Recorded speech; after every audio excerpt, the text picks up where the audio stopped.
Something I've learned about myself over the years, and maybe you've learned about it too, and maybe it's something that actually hinders you in conversations, particularly socializing and networking, is small talk.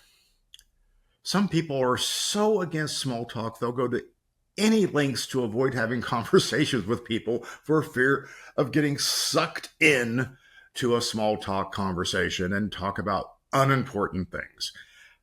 You know what? There are lots of people who like small talk and unimportant things, and it's networking, and they get energy from that. We call them extroverts. Yay for them. You do what's you. But if you're one of those people like me that struggles with small talk, you can string it along for 90 seconds when you're meeting somebody's great aunt, or grandmother, or oldest child. But in a business situation where you actually have to be part of the conversation in order to be successful in your networking, small talk is crazy. It's difficult. It's hard. Let me give you a quick tip. I learned this from a mentor of mine who, oh, by the way, abhors small talk and would publicly shame you and for taking part in small talk with him, because he's just that sweet. But he taught us that when you find yourself engaged in a small talk situation, just start repeating the last word of any small talk statement people make. Oh my goodness, what crazy weather we're having. And you just kind of nod and smile and said, yeah, look at so many people came into the airport this week. Airport, huh? And every time you repeat that last word, they're just going to start talking again. That's all they're looking for. They're looking for that give and take. And that's all small talk is somebody who enjoys listening to themselves. So please help them out. They'll think you're a great conversationalist because you're so engaged. And all you need to do is just repeat the last word they said and nod and look interested or concerned or smile or shake your head. Pick an emotion. It doesn't really matter because they're just going to start talking again. It works like a champ. Get out there and try it. And that's going to set us up for the most important thing we need to understand when we're on a discovery call with a client. And if that wasn't a big segue, I don't know what one is. Keep listening. You're going to hear all about it. Welcome to your weekly dose of uncommon sense, helpful insights, and tough love. I'm your host, Tom Stimson. The Intentional Success Podcast comes to you through the generous support of Mertz Crew. Mertz Crew helps top AV companies book quality AV freelancers. Your choice, your rates. We handle contracts, insurance, and payments. You save time, cost, and reduce risk. Start today at mertzcrew.com. Now on to the show. All right, I did a podcast a few weeks ago, something about discovery calls. It was very popular. I've had lots of questions about it, where the discovery call fits into the whole process of developing a new customer. And one of the big misunderstandings that some people took away from that podcast was that the discovery call was for the customer to discover you. Damn, bunch of narcissists, right? So no, discovery call is about you discovering the customer, and in particular about the event or the piece of work that they have in front of them that they need to solve that you might be able to help them with. So discovery calls are actually very narrowly focused, but they're very much focused on the buyer, not on the seller. Now, don't worry, chill. You're going to get your chance to talk about yourself because I know that's what you want to do. But first, you have to get to the point where you're actually going to be listened to. And you're not going to be listened to until you've finished all of your listening. So, discovery call. We schedule a discovery call. We're going to meet with the client. Yeah, they think they're going to learn some more about you, but they know that they're going to have to talk about their event.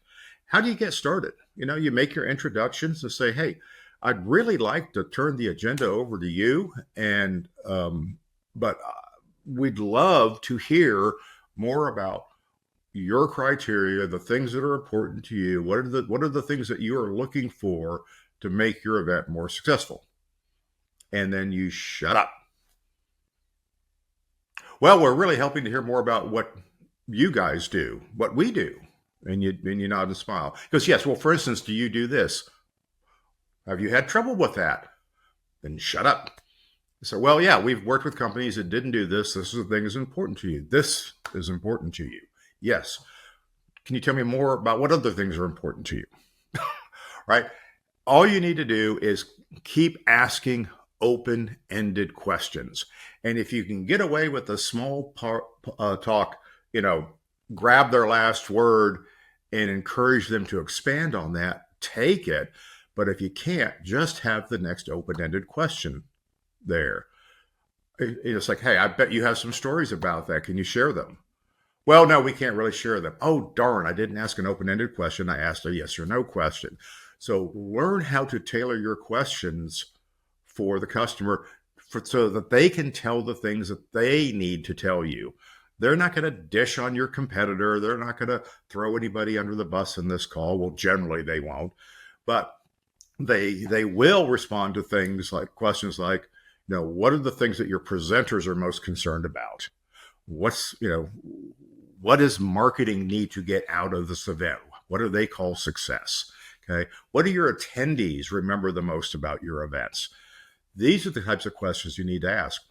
You are looking for tidbits of things that you can do better, but mostly you want to hear about what they think can go well and that they are comfortable with. Now, how are you going to know these things? You're going to have to listen. And this is the hard part. You've got this whole deck you want to show them. Stop. Don't do that. If you got 30 slides in your deck, there's only 5 that you need to show. The whole point of the discovery call is to figure out which 5 matter. Don't be disappointed if you don't get to tell them about everything that you do. If it doesn't apply to their job, why would they want to listen to it, right?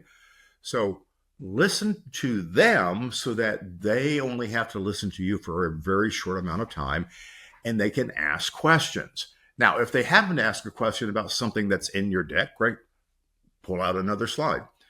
So let's talk a little bit about the process. We want to give them control of the agenda. We want them to ask the questions that they want to ask, but I won't say we trick them.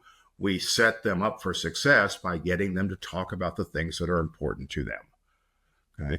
And we listen. And the more that we listen intently, the more willing they are to share. The more open-ended questions we ask, the more concern we show about, the stakeholders and the participants in their event, the more care we show about their brand and their messaging, the more likely that they are going to listen carefully when it is our turn to speak. And it will be. At some point in time, it will be. They said, hey, I've told you everything. I've been talking too much. Please tell me more about your business. I said, great. You give them the 15-second preamble of, your 40-year-old business. Here's how we got started. This is what we stand for. This is what we do.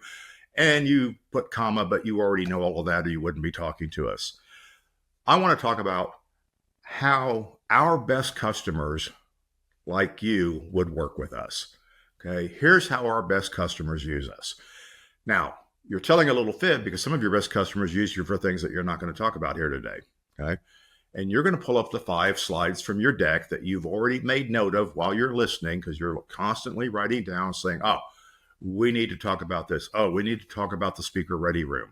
Oh, we need to talk about the executive review. We need to talk about script or presenter preparation services. We need to talk about the things that matter to them. All the other stuff are assumed. Yeah, well, do you guys own your own gear? Yeah, we own tons of gear. Okay, the gear's not important. Do you have technicians on staff? We have a lot of technicians on staff. We have a huge professional freelance pool that we work with. Every job is custom built. Move on, right? Answer their questions and move on. We don't have to drill down into that slide. So here's how our best clients use us. And now you're talking process. Okay. The process is we go through this discovery process. We talk about the event. We talk about the show flow of the event. We talk about the types of presentations and messages that get across, product that needs to be shared, the timeline, the events, the awards, the meals. Basically, we need a generalized show flow of the event. And then we can talk about what you need to fulfill all of that. Now, fulfillment for you is easy. You do this all the time. This is just technology. You have a baseline technological need you need for the room, but consider this, you also have baseline production, baseline creative, baseline pre-production. All of these things factor into that event. So pick the 5 slides that are important. We want to talk about process. We want to talk about our executive producers and how our producer team works, because this particular client is going to work closely with your producer team. They're never going to interact with your technicians, except maybe on show day when somebody's hanging a mic on them or helping them look at their slides one more time before they go up on stage, right? So they need to talk about the people that they're going to interact with for the next 60 or 90 or 120 days in preparation of this event. So all of our best clients start with our executive production team. We sit down, we meet, and we work through the show flow. We do need to finalize a budget at some point, but until we've gotten into that, I'm just taking your working budget. We're going to determine how much of that is needed for the baseline non-negotiable needs. Everybody in the audience gets to see, everybody in the audience gets to hear, right? We got to be able to deliver your message. We have these basic requirements that every show needs. Here they are. Now, you have additional money that you can spend or will spend. We want to advise you how to spend it wisely, and our production team is going to do that. They might bring in the creative team because sometimes it's creative needs. They might bring in the technical team. Maybe it's the registration team that you need to talk to. Remember, you only got 5 slides. So whatever you support that's going to help these folks along, everything else you do is a given, right? If they have a huge event that uses all sorts of services, they already know that you do all of those things. Talk about the things that matter most and talk about them in terms of process. And you only have 8 minutes, okay? If this is a 30-minute discovery call, you got 8 minutes. If it's a 60-minute discovery call, you got 12 minutes.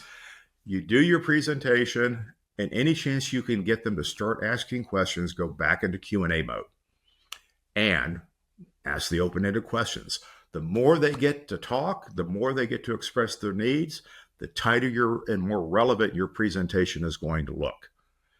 And when they get to the end of the presentation, well, are there other things that you do? So there are so many things that we do, but out of respect for your time, let's just focus on the things that you need the most. And that respect for the time will make a difference. So the urge to tell them everything has to be tamped down. The resistance to listening has to be overcome. You need to listen. You need to provide concise responses to things that you have specifically heard. And then you always need to connect it back to the discovery. So if you're going to talk about the speaker ready room, then you're going to have to talk about, the discomfort that some of the speakers have with not feeling prepared before they go on stage. And here's how we address that. You're not saying, here's the solution they should have had before. All you're saying is, here's how we address that. Okay? We like to do this. Our best clients ask us to do this. So nobody's wrong for any choices they've made in the past, but you're giving the opportunity to make new choices in a non-judgmental environment, and you're not holding them accountable or making them feel responsible that they're not going to buy your 300-foot curved LED wall that you did for a job that has nothing to do with their needs. Save that one for later. Maybe you'll get there one year. So discovery calls are important. I'm so thrilled that you guys are doing them. But remember, your job on discovery call is to listen and share the minimum you need to keep the buyer talking. And then what do you do at the end of every call? You always set up the next call. What's the next call after a discovery call? Who knows? Listen. Maybe it'll be obvious. My guess, you're probably going to talk about budgets. You're going to probably talk about creative, or you'll talk about content. Pick one. Whatever is normal for you, schedule that call next. And keep going and keep listening. And by the way, thanks for listening. If you liked this episode of the Intentional Success Podcast, please leave a review and don't forget to like and subscribe. This podcast has been brought to you by the helpful folks at Mertz Crew.